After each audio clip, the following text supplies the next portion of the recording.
Hey guys, Carlo here. Welcome to the vlog. Now, as you guys probably know, one of the most hyped releases for this week is the release of Beyonce's Ivy Park collaboration with, of course, ADIDAS. It's a full apparel line of different hoodies, activewear, pants, functional, tech gear, as well as sneakers, including an Ultra Boost, as well as a Nite Jogger. Now, in the last few days, she's been hyping it up non-stop, posting on it on her social accounts, as well as sending pieces over to other celebrities such as Zendaya, Hailey Bieber, Cardi B, Yara Shahidi, and Reese Witherspoon. So it's really on the hype train right now. Now, it recently released here in the Philippines, and I actually have Colin over here from UNGEEK, who was able to buy a few pieces. And for today's vlog, we're going to unbox them, check them out, and share with you our thoughts on the pieces. Let's go.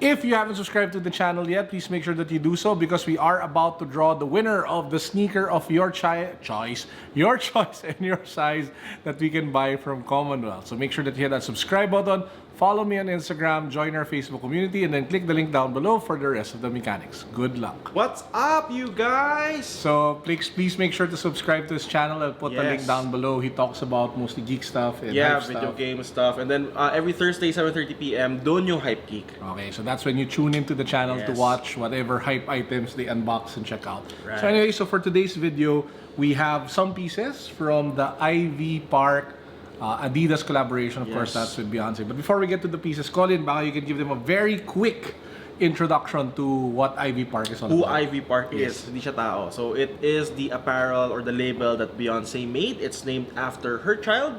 That's actually where she, The name of her child is? Blue Ivy. Blue Ivy. Si Blue Ivy, yan. So that's where she would, sell clothes, mga pieces for usually athleisure. Activewear, yeah. So mga ganon. And this is the first time actually that she has collaborated with ADIDAS as well. So this is very, very exciting.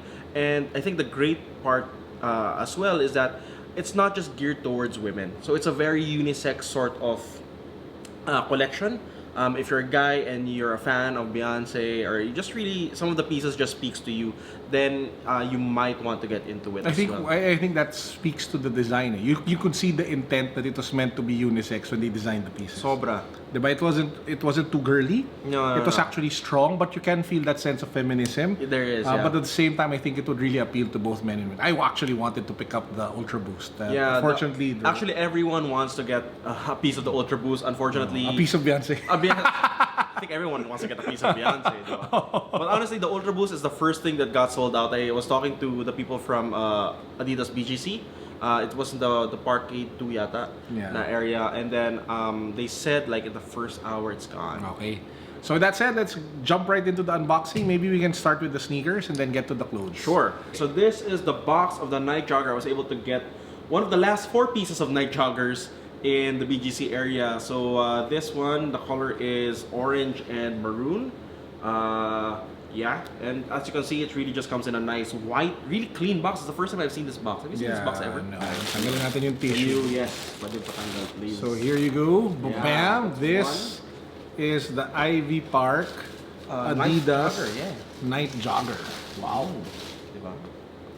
Wow. This is actually also my first Nite Jogger.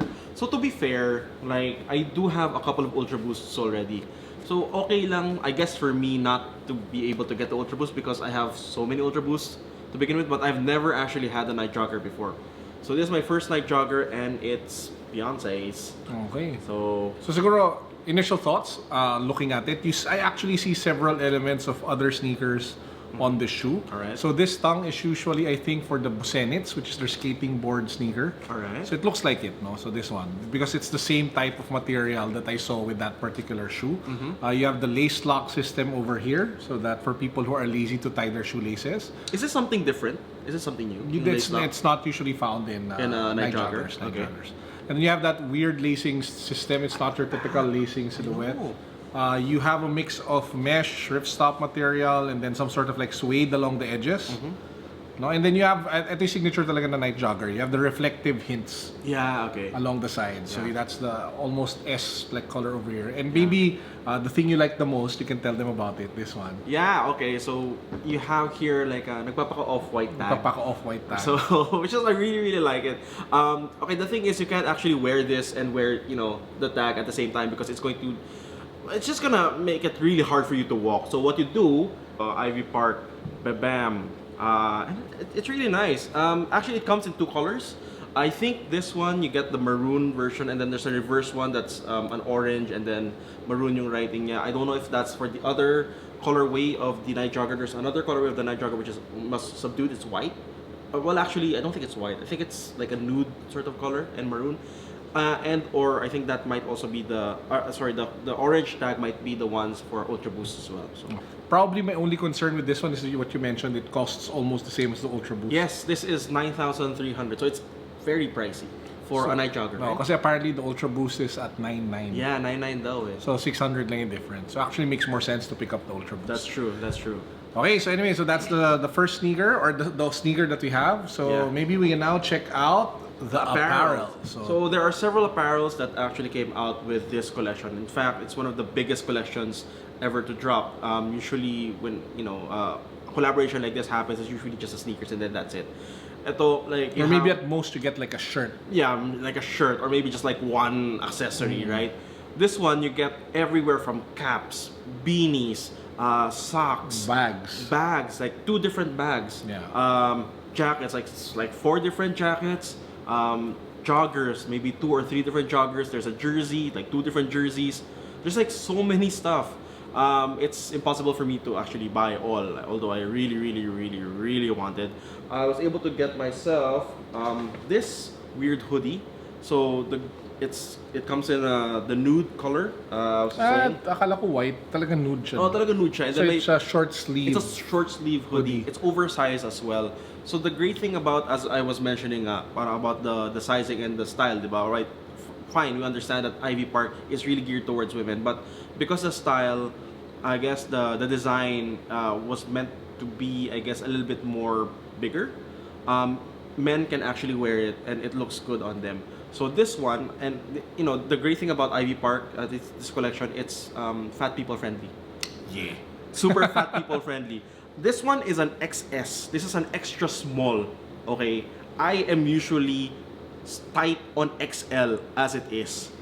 So I'm like super happy to be able to get an XL. So if you guys First time. or if you guys are looking for, yeah, active wear and you're a bit on the heavy side, this is like this the is your perfect chance. Sobra. And it's not just one piece. I got another one, which is a maroon. It's really just a simple maroon Long sleeve sweatshirt. Yeah, long sleeve sweatshirt. But what I love about this is the detail here. If you can see the color, iba yung ano niya eh, iba yung bagsak niya eh. Oh. So parang it has a little bit of those details. And then of course you have Ivy Park here at the sleeve as well.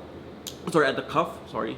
So how much yung shirt tsaka yung hoodie? The shirt is around, this is 4.5, and then the hoodie is 4.8. So the price range plays just around 4,000, 5,000, 6,000 peso range. There is one an overall like a jumper.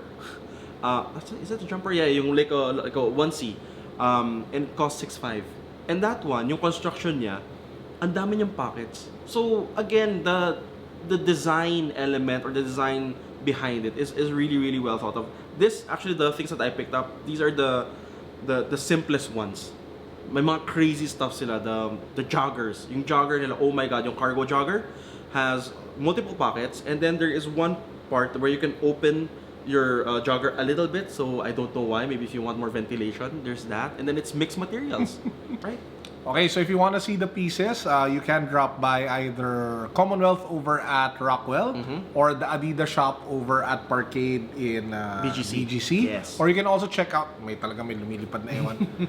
Or you can also check out the ADIDAS Philippines website. Some of the pieces are still being sold there apart from the sneakers. Most of the sneakers are already sold out, Yep. even the They're all Nite sold out. Jogger. So just check them out there and you should be able to find the pieces. They also have like a sizing guide. Yes. So it tells there what is your size. From the last time I checked, if you're a guy, apparently it's like 2 sizes up or something? No, size down. You Two go sizes down You go pala. 1 size down if you're a guy. If you're a woman, you go 2 sizes down. So it depends on which material. So example for this one, this is really super oversized. This is the short sleeve hoodie.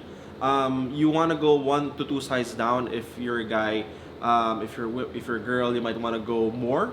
But it depends eh. Parang feeling ko, if I were you, drop by the physical store so you can try them on. Oh, don't just buy it and think that Yeah, baka yeah. magulat na lang kayo. Yun nga eh. Okay, so with that said, I hope you guys enjoyed our video for today. Don't forget to hit that subscribe button. Don't forget to check out UNGEEK. And yeah, peace. God bless. What's up? Boom!